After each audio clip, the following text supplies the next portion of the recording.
For the larger group of people, the messaging, I believe, is most effective if you're talking about living your life and enjoying the things that you want to do, whatever those are. It doesn't matter. Maybe you just want to be able to garden. Maybe you just want to be able to walk your dog every day. I don't care. You, Rick, and you, the listener, who's a fitness professional, you can help people enjoy the things that they enjoy doing by making them stronger, helping them be at an appropriate weight, maintain their agility, all those things.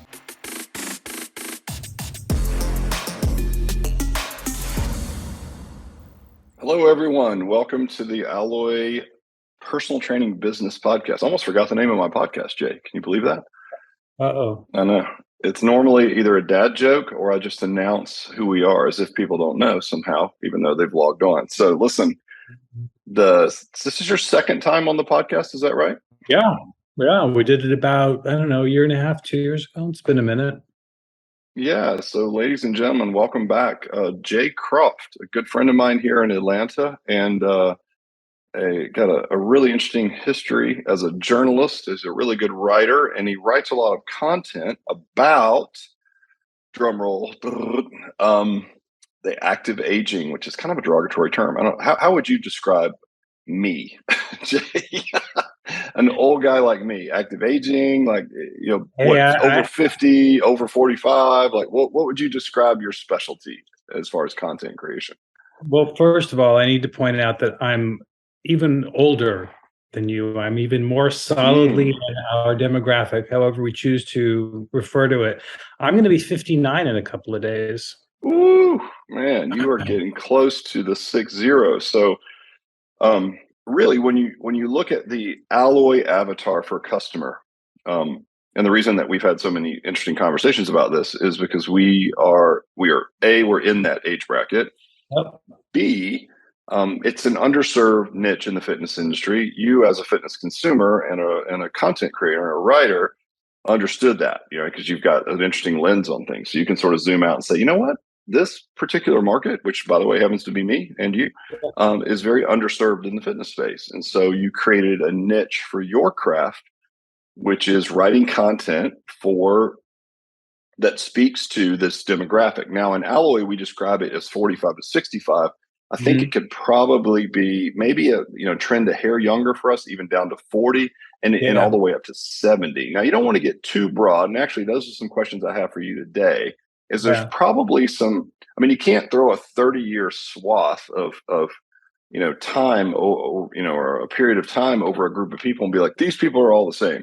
Because even within that, there's different demographics, right? Would you agree?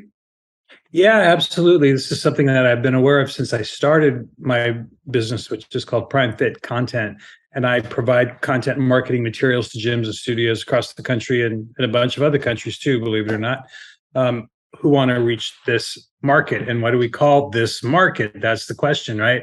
So I generally try not to specifically call it out. Or if I need to, I will say over 50. I provide marketing material for gyms to reach clients and prospects over 50.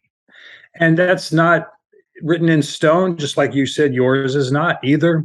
I chose 50 because I just think it's a nice sort of demarcation point. A couple of things happen in our lives right around 50, socially and biologically. Socially, we're either heading toward retirement or starting to think about it, a little more settled in our careers. Our mortgages might be closer to being paid off.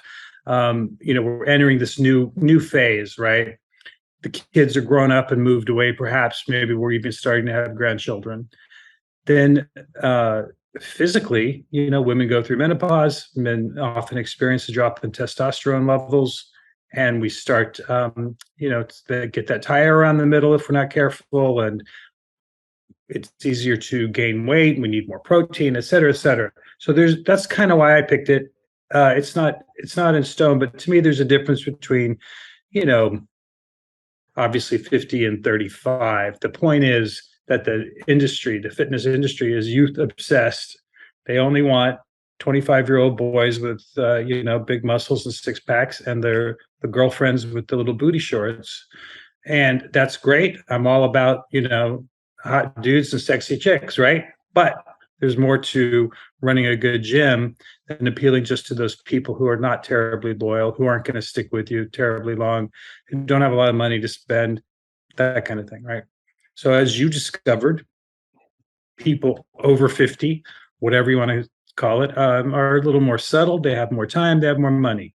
They're more interesting clients for you, and they're more interesting stories for me, because by the time you're Rick Mayo's age or Jay Croft's age or older, you've got some interesting stuff to talk about. You've got some experiences. Maybe you've also picked up a new hip, or some blood pressure medication, or you've still got that bucket list idea or some travel you want to do now that you're retiring. So those are the kind of differences in our bodies and in our lives that happen right around 50. What I avoid is anything that's too descriptive and adjective like, or anything that can possibly be cute. We've talked about this before. I hate silver. I hate golden. I hate retirees, because just because you're a certain age doesn't mean you're retiring. I hate senior citizens. I hate cute. My stepfather was a NASA rocket scientist. Not kidding. He legitimately was, and he was also adorable. I mean, he was. By the time he was an old man, he looked like Edward Asner in Up, that cartoon movie that Pixar did. He had white hair, he had wire frame glasses, he had this big smile. He was just, adorable, period. Also brilliant. And it used to drive him crazy when, like a waitress would put her hand on his arm and say, "Oh, aren't you cute?" It's like, Oh, I no. know. You're right. I remember talking about this the first time we had you on the podcast, and it was like, what's the evolution?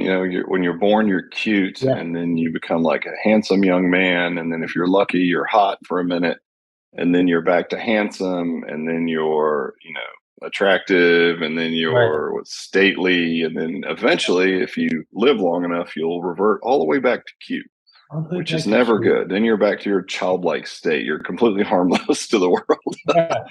Nobody But wants it's to be thought of like that. So no, of course I not. avoid those kind of words. Yeah. There's a Nifty. There's one out there that's called Nifty at 50 or something. Have you heard of this one? I mean, if you Nifty even use the word at nifty, are 50. you even 50? Like I'm 52. I've never used the word nifty. I guess when I start using that, I'll know that I'm of age, right? Like, well, look at That's that. right. That's kind of nifty. Yeah, look at that. well, That's well, right. obviously we know. I mean, we've talked about it. It's like if you're not paying attention to this crowd, you're crazy. It's like they've got Yeah. 70%, now more than that actually since COVID. Because if you owned property or stocks during COVID, you killed it, right? And so a lot of these folks, the wealth gap is even greater. And say what you want about that, like it or lump it. I would say it's good to be in a business that services the side that benefited than the one that did not. We'll leave it at that, right? But if you're looking at 70+% of the nation's disposable income lives with this avatar, you'd be crazy not to look at them. And what's interesting, as you know, is that most of the class-based concept, because I'm on the franchise side, as most people know, they're listening for fitness. And when we go to market, we first have to explain to the potential franchisees how the concept is different. And what's interesting is just by the virtue of us attracting or targeting a crowd of 45 to 65 is what we use. But again, a little bit younger, maybe a little bit older, of course. Um, Typically, the people that can also afford to invest in a franchise opportunity as either a way to create a different investment vehicle for them for their money, or as a career change, whatever that may be, they're typically in the same age bracket, because the same avatar that can afford personal training, by the way, can also afford to invest in a business opportunity. And so they look at it and they go, you know what, this makes sense to me. I would buy this. And so that's an Yeah. immediate connection. So it's always nice when the market speaks back to you that what you're putting out there is very clear, that they understand it, right? And it makes it easy for them to understand, like, oh, I would buy this. My friends would buy this. I have a whole friend group that's going to really enjoy this. And so they can easily see how they can find, in our model, 130 people in their community that are going to enjoy the same thing that they would. And so it's like, oh yeah, so it's been very nice that it's been received that way and that people can easily understand it. And then it's also manifesting itself in the gyms themselves as they go into these markets. It's like, again, you build your marketing, and no one knows this better than you. You write content, you build marketing Mhm. for this customer avatar, right? That Right. attracts them, that they understand who you are and why you're different. And it's very easy to attract customers when you are that way, because as you know, most class-based concepts, they're 30-year-old or younger, very fit already, female leaning, right? And again, that's why you see such a high churn rate in those models, because you can hop from one concept to the other and it seemingly has the same mechanisms. It's a bike or a rower, or it's yoga or Pilates, or it's boot camp versus boot camp or whatever. And they all, through the consumer's lens, look very similar, right? And you've got that person who's 50 years old, who's relatively fit, even maybe, and they look at it and they're like, yeah, it's not for me. But Right. what is for me, right? Like, what is for me in my market? And so, one thing that we talked about, and for those of you guys that are listening in, it's been an interesting day, because Jay's in Atlanta. He drove over to our office, and we were going to shoot this like we normally do, film it, and we do it in our conference room, which we convert into our podcast room.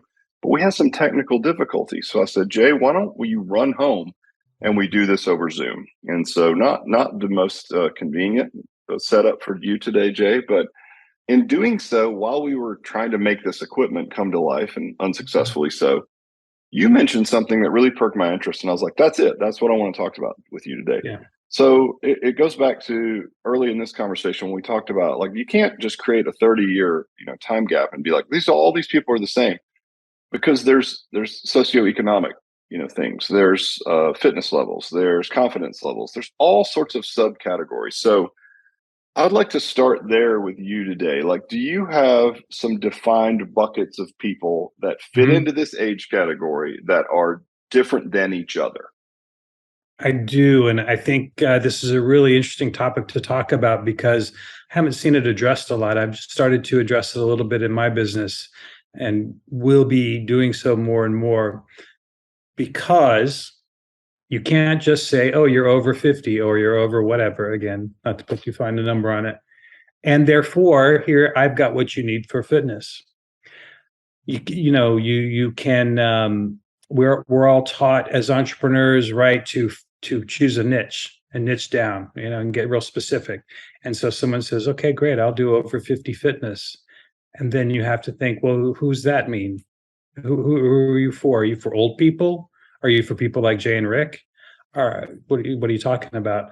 And so over the years of doing this and talking to countless gym owners and studio owners and fitness consumers myself, and being one, in this cohort myself, I've seen 4 subcategories or buckets emerge, if you will. It's very broad, of course.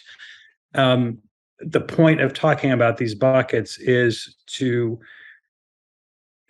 put it top of mind that you should always be aware of who you're trying to reach and who you're working with as a group, but also as an individual, because there's great diversity among people over 50.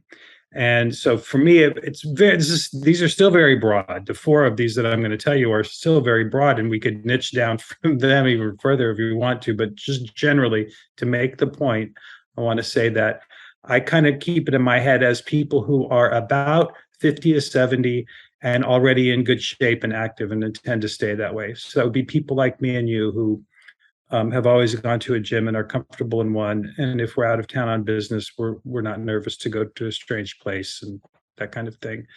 Don't need a lot of hand holding, but might be experiencing, physical changes, again, with like a hip replacement, or a medical diagnosis that we don't like, or any number of things, just stiff back, or wanting to maintain your competitive edge on the golf course, any number of things that someone who's 50 to 70 and already in good shape might want to do. Then there's after age 70, the people who are already in good shape. They're going to have a different level of wants, challenges, interests. I don't say limitations. I don't say problems.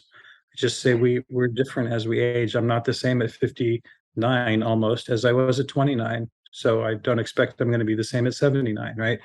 Things change, people change. So there's people in good shape from 50 to 70, and then after 70. And then the bigger cohort is by far those who are not in condition. Unconditioned, is that the term you've used? Deconditioned, maybe? Deconditioned, maybe that's it. And again, if we split those from 50 to 70 and then after 70, so that's the four.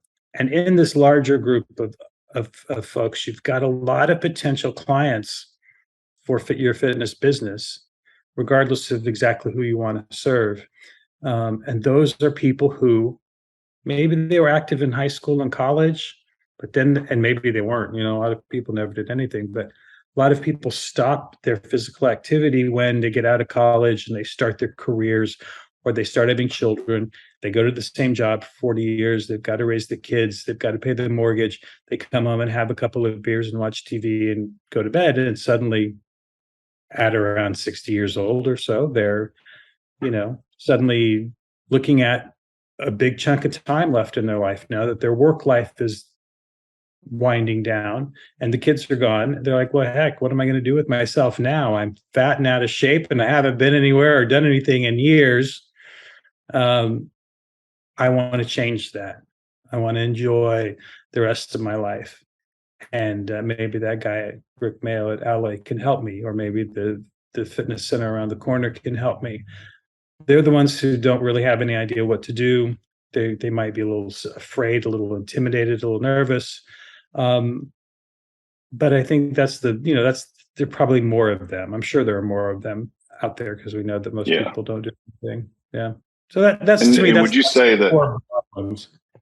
Yeah. So would the fourth bucket then be like 70, also delineation of 70 and over over, 70 but and deconditioned? unconditioned. And you can still come in and start late in life. This idea that I'm too old to start, I just don't buy that. No, it's like the old proverb, right? The best time to plant a tree was 25 years ago. The next best time is today, right? I mean, there's not much you can do. It's like that's crying over spilled milk. So got to get it done. Well, it's interesting because there are certainly, fitness brands that I know of, certainly in the franchise world, that would target probably the older side of the demographic and more deconditioned. I think it's an interesting conversation when you're talking about that, because on one hand, to your point, you're like, wow, this is the biggest cohort in the entire, in this age bracket. There's going to be way more people that don't exercise. Now, there's a couple ways to look at that. Like, yes, there's a massive opportunity, but there's also a reason why those individuals, aren't exercising. And a lot of it just has to do with maybe thought process, how their lives are organized, again, health issues, things like that. So the question then becomes, which of those markets then gives you the most opportunity? And, I'll speak to it through the lens of Alloy, and then I'd love to get your thoughts as well. But I think when I look at that, in some ways you're swimming upstream if you say we're going to attack the completely inactive obese market. Like, let's just take age out of it and just say, like, that's the market I'm going for. And I've heard people say that. It's like noble cause, right? And a great altruistic reason to be in business. But at the same time, there's a reason why that crowd is that way. And it's very difficult to reverse that. So I think from my lens of 30 years as being in the personal training industry, which is a mechanism to help exactly those people, right? Would be, if you want to have a viable business, you probably want to build something that can attract your already fit people. Like, not to mean that a derogatory term to folks that this doesn't, encompass, but like the A players in the market. So I'll give an example. When we built our archetype for Alloy, the number one archetype of the clients that already existed in our facilities that we owned was termed a mover and a shaker. That would be a guy like you. You're an entrepreneur. You're already fit. You look younger than your age, like an A player in your age category. That was our typical customer, right? So I think that that's great, because what you hit on earlier is probably our biggest differentiator at Alloy is, like, if I'm 52, which I am, and I'm really fit, I've got single digit body fat, I'm 230 pounds, like, I can still do a lot of things, but I have some chinks in my armor. You don't live this long and be active without having like a little bit of a sore back if you travel, or I've got this bone on bone in my knee. And that means I can't show up to any random boot camp and just do whatever they're throwing out there, right? I could have at 25, but right now I don't, and I don't even want to. Like, I don't want to go to CrossFit and be sore for a month. It just doesn't make sense, especially if I want to go and play golf on the weekend, or like you mentioned, right? So I think being able to work around injuries is a big differentiator for attacking the archetype of mover and shaker, because you've got money, they're smarter than the average bear, They want to do something smart, scientific. They want something specific to them because they can pay for that. Um, and it's also something that when you say all those things, it's like, well, I would like that if I was 28. But the price threshold is another thing that drives us into those older age brackets, hence the 70% of disposable income. And we always equate it to a luxury car. Like if you're buying a Porsche, right? It's like, I'm sure a 25-year-old would like a Porsche if you're a sports car person, or a Ferrari, right? It looks a cool looking car. But if we're honest, the people they're selling them to are people that are in our age bracket, because that's who can afford them, over time. And so I think there's probably something to being able to build something that can grab the low hanging fruit, which is the people that are already active, or maybe they understand the value already of staying Mhm. fit and healthy and exercise, and they might already be exercising kind of on and off a little bit, but they would fit into that category of like, they already get it, they're already moving, and they're not in terrible shape or health. Something that it goes after that market, because that's, to me, the lower hanging fruit, but Mhm. also can accommodate then the deconditioned person and do it in a way that doesn't ostracize them or make them feel odd or awkward for being in there. Yeah. If anything, if you can build the right culture, I would think that the people in the same age bracket that were already fit are more aspirational if you handle it correctly, right? Than they are. Again, you're not talking about booty shorts and tank tops, and there's plenty of people in these age categories that we're talking about that can rock those. It's just typically not what you see, and so it kind of takes that element out of it, which then would allow you to attract someone who was 65 years old, who was really deconditioned, right? And we see this a lot in our facilities. You've got a chunk of people that are in great shape already, and they're just looking for something that won't hurt them and keep them in great shape. And they understand Mhm. strength training becomes more compelling as you get into this age bracket as well. That's what we do well, great. But it also doesn't discourage people that are really deconditioned from coming in and starting, because they look around and they're like, all right, these people in my age group, man, how old is this lady? She's 5 years older than me. I would love to look like her. Awesome. And she's very friendly to me, by the way, right? And we can control that culture. So I think that's our lens. But from your standpoint, Jay, what do you think? What are the differences in like marketing or maybe service offerings for those different buckets? And how about we just split it into the two to keep it simple? Like, I get it, like 50 to 70 plus fit, or 50 to 70 plus not fit. What do you think the messaging needs to be for those two? Yeah, well, I see your point. It's a really strong point about wanting to get that low hanging fruit because I'm an easier sell. Let me tell you a story. I happen to have three older sisters. I'm going to tell you about two of them. They're in their 60s. They are almost genetically identical. They're about a year apart in age.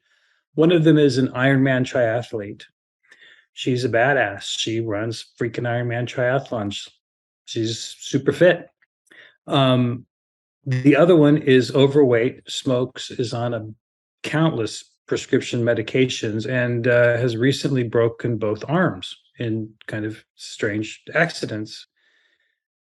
They're in their early 60s. So to me, this is this. I keep them in my mind all the time because they're my sisters. But even if they weren't, I think I'd deliberately keep them top of mind because they represent, what a stark difference.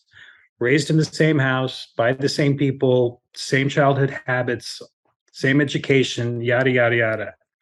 And I'd be like you, Rick. I'd be going for my sister who's the triathlete because she's going to be an easier sell and she's going to be a better customer long term. And my other sister who's overweight and smokes, she's overweight and she smokes. If she wanted to join a gym, she would have done so 25 years ago. You know what I'm saying? Yeah. So, but that idea of culture is super important because most people are in the deconditioned category and you don't want to, I would think you don't want to present a culture or an environment that is exclusive to the point of making someone feel uncomfortable because they already feel uncomfortable because they know they're overweight and they're self-conscious because they're wearing tights and because someone's in their in their body space and telling them how to move their arms. And it's weird if you haven't been to a gym your whole life, perhaps particularly for women, then that's a strange experience. And for men to have a younger guy, probably a younger guy telling you what to do, we don't like that. right? So, it's true, right? Right.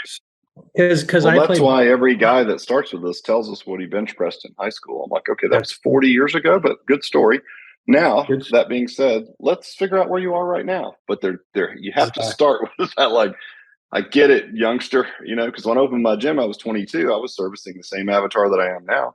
Right. And Yeah. they would look at me like, what do you know? Like, I'm 59 Mhm. and you're 22. It's like, but you treat them with respect. Yeah. They understand good exercise and eating habits. You're just holding them accountable to the things that they need to do already. But that is an interesting dynamic. There was always a little bit of posturing from the Yeah. men, right? To let you know that, like, hey, I get it. I used to be you, right? Calm down, right? I used to be as good a shape, if not better. And I'd be like, great, great, great. And then we could get on with whatever they needed to do. But they had to get that off their chest every single time, which I loved. Absolutely. And I get it. I totally understand it. But enough, like move on. Yeah.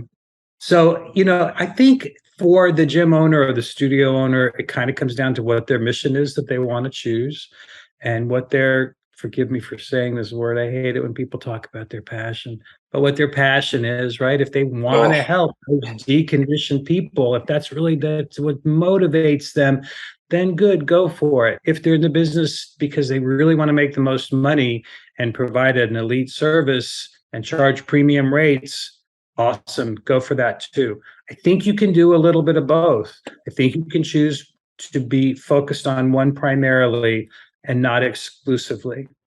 And the different messaging around them. I think the broader messaging for the deconditioned crowd is more about enjoying your life. Okay, you raised the kids, you worked real hard, you paid the mortgage, and you might live 30 more years. What are you going to do about it? You get yeah. exhausted when you go to check the mail. Is this really how you want to live? Is this why you worked so hard all those years so you could be fat and out of breath? Maybe you'd like to enjoy new hobbies or play the same sports that you always played or get back to those old pursuits that you had to drop because life is hard when you're in your working years and child raising years. Maybe you've always wanted to travel, go to every continent or run a marathon in every state or um, do that El Camino hike in Spain or whatever. Right. We all have these bucket list things that we want to do. And as you know, Rick, you travel a lot. Going through the airport's exhausting, man. You got to pull your baggage and you got to stand in line. You got to put up with people. You got to walk all the way to the gate. Then you got to put your bag over these things require physical conditioning to a degree. So for the larger group of people, the messaging, I believe, is most effective if you're talking about living your life and enjoying the things that you want to do, whatever those are. It doesn't matter. Maybe you just want to be able to garden. Maybe you just want to be able to walk your dog every day. I don't care. You, Rick, and you, the listener, who's a fitness professional, you can help people enjoy the things that they enjoy doing by making them stronger and helping them be at an appropriate weight, maintain their agility, all those things. And along with that, I would include just general health, like fear of falling and mental health and a fear of dementia and all these things that we know fitness helps. And then if you want that smaller sort of elite group, then you talk to them a little bit differently. You're not talking to them about why you need to stay strong so you don't fall. You're talking to them about how you can stay strong to maintain your edge on the golf course or so you can go skiing again next winter because you're finally going to do that 3 months in Vail that you always said you would. So great, let's get those quads in order, right? You can address them as athletes or as people who don't need to be condescended to. That being condescended to is all like being told you're cute. And just because I'm older doesn't mean I don't know what you're talking about, Sonny, right? You didn't, everybody thinks they invented, every generation thinks they invented what there's a saying, something in sex. It's like, yeah, you didn't. People were hip to all that stuff. Right. Yeah. I'm pretty sure that's how you got here. Yeah, Yeah, exactly. exactly. Um, so that's how I would Now, do do you it. It's think just can you presenting the market two different. those? Like, I think when we look at what we're currently doing, and again, I'm always like selfishly maybe thinking about this through the alloy lens, which is We're marketing really, I think, a little bit of both, right? So I'd like to get your take on if it's possible. I'd like to think it is, but I'm not sure. Is it possible to market to both sort of the aspirational person, right, in this age group, as well as the deconditioned person? And by the way, like, did you know our brand promise to our consumers is exactly what you said, right? And it's in this order on purpose. So it's looking good because that's a relative term. If you were 300 pounds Mhm. and now you're 250, you're looking good. Good Right. on you, right? You're not ready for a bikini, but that's okay. That's not really what we're seeing typically anyway. So you're looking good, feeling great, and typically that means being able to move better and be somewhat Mhm. pain free, or at least be able to work around some pain, which is what a trainer can do. They can't treat pain, but can certainly help you work around it. So, and we have a screen for how people move, and we track that over time, so we can like tangibly quantify if your movement is getting better or not. Which that's the looking good, now feeling great, and you feel great if you feel like you look good. So those are tied together. But the last one's most important, and it's looking good, feeling great, and living life to the fullest. And to me, goes back to being able to do the things that you enjoy in your life. And there was a one of our nutrition companies at one point in time was called Dot Fit, and their founder Neil Spruce was a really interesting guy. And he always said something that I thought was really compelling, and it was that you have three things: you have your lifespan, which is just literally how long you live. You have your Yeah. health span, which is how long in your life that you're healthy. But again, that's a relative term. Like if you're on 12 meds, are you really healthy? Right. And then he had a third term that he used, which I love, which is called play span. And to him, he defined that as how long in your life can you continue to do the things that you love, whether it's walking your dog or playing golf or skiing or whatever. So lifespan, like, birth to death, right?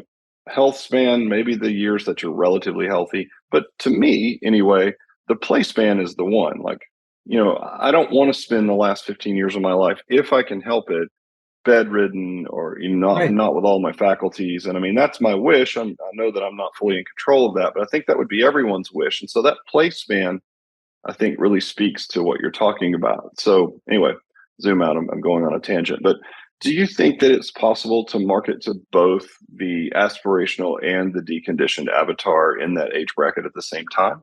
Yeah, I think so. At a place like yours, yeah, because your programming is led. You don't just join Alloy and you're left to your own devices, or you ask the kid behind the counter how to work a machine. You guys are providing that personal training. So I think so. I mean, I've taken your class, excuse me. I'm not supposed to call it a Oh, class. I've just been bought at yourself some Alloy. burpees, There, I'll pal. put it that way. Huh? Would you call it, Sonny? You just bought yourself some burpees, Sonny. Yeah, sorry. Oh, I'm kidding. Listen, it's a My point honest is that mistake. As long as no one internally in our team does it, we're fine. If they do it, okay. they got a price to pay. You're fine. You're fine. Well, good, thank you. No, you all are geared toward, you're designed toward providing that level of personal service, and that's what makes your whole premise so valuable, is because you're providing that direct personal service. I'm thinking of, again, let's go back to my two sisters, the triathlete and the overweight smoker. If they were here and I took them up to Alloy, they would both enjoy it. Now, one of the overweight one might not be able to make it through. I don't know, but We could scale it. I mean, it depends. I'd love to say yes, because we do have some very deconditioned people in the same brand as the more fit people. I think one thing that helps, and as you were describing us, and I appreciate you doing that, it made me think it's probably just the description of what we do, right? It's personal training. So I think mhm, it's not hard for yeah, people to understand, what does yeah, that person do? They're going to tailor something to me. So yeah, for that person, I would assume that, if they're really fit, they're doing something different if I'm deconditioned, and vice versa. But I think it makes both people comfortable to know I'm going to get what I want because it's about me. It's personal, right? And so maybe that's what helps it, is just that tag.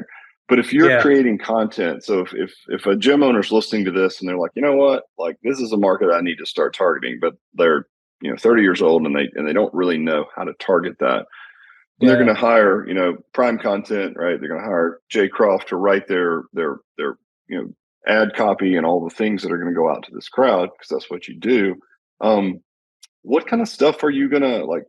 Are you gonna speak to them in a specific way? I mean, without obviously giving up any secrets. which I guess was hard to do anyway. Like you could tell me exactly how to do it, I still wouldn't be able to do it. So, Yeah. but No, like, how do you go about that? Is it changing the brand? Is it colors? Is it literally just ad copy? Is it messaging, or is it everything? no, I don't think it doesn't have to be a complete rebranding by any means. What I give you is content to use primarily in social media, on your blogs, and in your email newsletters, and you brand it yourself. You use whatever colors you want to use. You edit it if you want to, shorten it, hold it, and run it later. Do whatever you want to with it. The point is that I give you enough high quality, premium, professional material that you never have to think about it again, and you then use it. You have it to use consistently, so that over time people get to know you and like you and trust you and want to do business with you. A lot of times one of the biggest mistakes a gym owner can make is to say, I'll do that myself, because I promise you, you won't. And if you're one in 100 who will do it, it's, frankly, it's probably not as good as it could be. In the same sense that I don't, I've been going to a gym my whole life. I don't know how to train people like you do. I've been driving a car my whole life. I don't know how to fix the engine. You know what I mean? I've been brushing my teeth every day for all these years, but I still go to the dentist when I need my teeth cleaned. You know what I mean? Right. So, Yep, I do. Well, there's you- levels to every game, and certainly in a content creation game, it pays to hire a professional, especially like, look, the way that you speak to these individuals, everything from imaging to like copy oh, to my emails, gosh. and it's so important, right, to attract the right person. And certainly, you know, the fitness industry is a relatively young industry. I mean, I started at 22, so I certainly get it. But I think if you're in that younger category and you're struggling with this, then I mean, this is a viable audience for you, and you're going to need to, if you want to make money, it's a very good audience to attract. And so you're going to need to know how to do that. And that reminds me, I wanted to tell an interesting story about this. It doesn't mean that you have to be my age. Like when we opened, I was 22. I still serviced Mhm. this that same avatar because it was expensive. It was always personal training. And relatively speaking, in 1992, it was still very expensive. So I was 22 servicing people my age now, right? And it did so just fine. And we had it just depends on your mindset and if you can recognize the opportunity. So I told you earlier at the gym before we kicked off that we have a franchise candidate that's in the pipeline. It's a young lady from Atlanta. I really like her a lot. And, she's very attractive and sort of, she's a great marketer, does some influence marketing. And, if you just saw her on Instagram, you're like, okay, got it. Right. She's just that person. She's got that it factor, whatever that is. And so I asked her very pointedly, like, why are you looking at alloy? Like, you just don't, you're 23 years old, and it's just interesting to me because you're not the person that sits there and says, oh, I could see my friends doing this, right?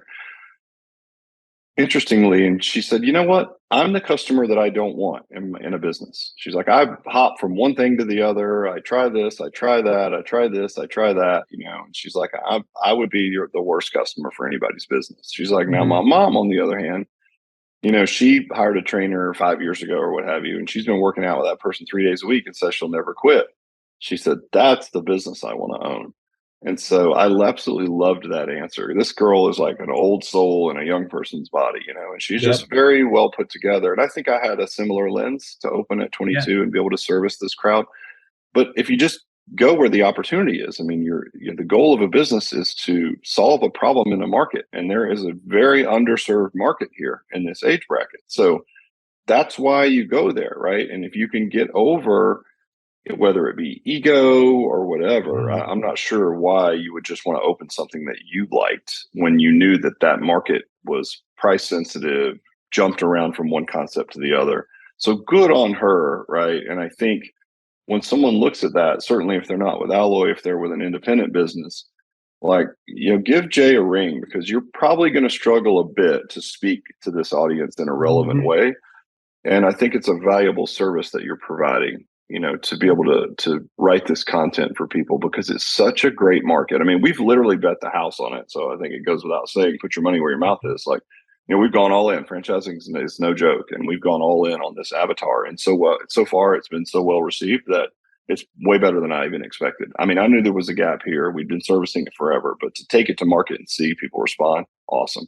So there's a massive opportunity for people in this age category, but you got to go about it a certain way. So I would just say, Yeah. you got to reach out to you, and you got to get your ducks in a row if you're going to attack this market. Well, thank you. I appreciate that, Rick. And I love the story of that young woman. And I love that you started doing this early on. And I've used a couple trainers in the last few years. They're all in their 20s and 30s, and they focus on men my age or people my age Yeah, because they know that's where the money is. And I think right.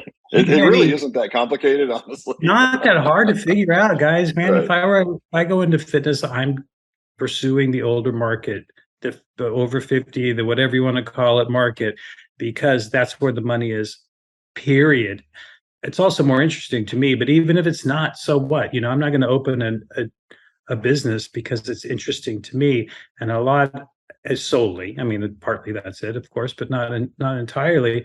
And it's also not going to be just a reflection of me. I think a lot of young guys in particular decide they want to open a gym and they want to have a gym that reflects themselves. And it's like, that's your ego, man. Forget about it. Save that for your own weightlifting habit or your own relationships or whatever. This is your business and you're Yep. treating it like an extension of your vanity.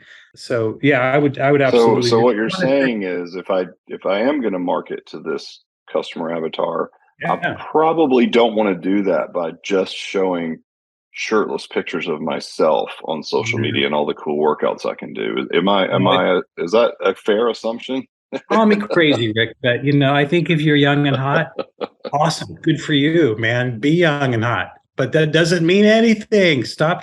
Yeah, gosh, I hate that. Doesn't Yeah, mean yeah. I don't anything. even want to get you started. It would be a whole side conversation for It's a sure. whole side conversation, but there's one point I want to make before this relates to what you just said about that young woman and about yourself, and that is you don't have to focus exclusively on this demographic. Let me give you an example. I've been going to the same gym here in Atlanta for, I don't know, 15 years or something, and it underwent a change of ownership pretty much right after then. So maybe I was there a year or two, and then a new guy came in and made some changes in how it was marketed and to which members of the community he wanted to come. And he started marketing to the older folks in the neighborhood, not just them, not exclusively them, and not to the detriment of the younger people who had made up the core of his business. But he noticed that his gym, like most of them, was empty between about 9 a.m. and 3 p.m., right? While all the working people were at their jobs. So he deliberately set out to include older people in the neighborhood. And now you go there in the middle of the day and there's a bunch of 50, 60, 70-year-old people working out. He's even got some trainers who are in their 50s and 60s. Just makes perfect sense. Why would you not do that? I don't get it. So just want to make that point there that it can augment your main focus. It doesn't have to be your main Right. focus.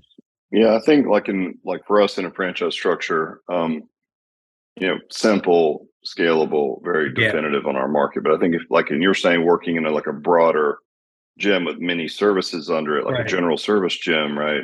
It makes sense that you could attract both avatars. Well, listen, I've taken up like half of your day by the time you drove to Atlanta due to technical issues, went home to then do a podcast over Zoom, which seems really odd, but I appreciate your time and your friendship as always. And you're just a real thought leader in a space that, surprisingly, still there's just not a whole lot of people doing it well in this space, and you're certainly one of them. So thank you for what you do. If people, and I'll put this in the show notes and a picture of your beautiful mug and all of that, but people want to get a hold of you, Jay, how would they do that? Yeah. Well, thanks for having me. First of all, it's been great to spend some more time with you today. It's been a while. My business is Prime Fit Content. That's Prime, like the prime of your life. So the website is primefitcontent.com. My email is jay@primefitcontent.com. I'm on Facebook and Instagram and, all that stuff. And I would love to hear from you and see how I can help you. Yeah, you guys heard him. Reach out to Jay, you guys. He's a really solid guy. He's got a private Facebook group. He's all over social media. But yeah, if you're interested in attracting this crowd, reach out to Jay. He's a solid guy. I mean, buy an alloy first and foremost. But if you don't want to do that, you already have your own gym open. You can still buy an alloy. But if not, or even so, reach out to Jay. He can help you connect to this market in a relevant way. It's a big, deep ocean full of folks that are swimming around looking for a boat to grab onto that have a lot of money. So I would highly suggest it, clearly. So anyway, Jay, appreciate you, my friend. Sorry for the technical glitches, but you came through like a champ as always. And I hope to have you back on soon. Absolutely. I got to get you back on my podcast too. And thanks again for having me and for your kind words. I appreciate it. Always. Talk soon.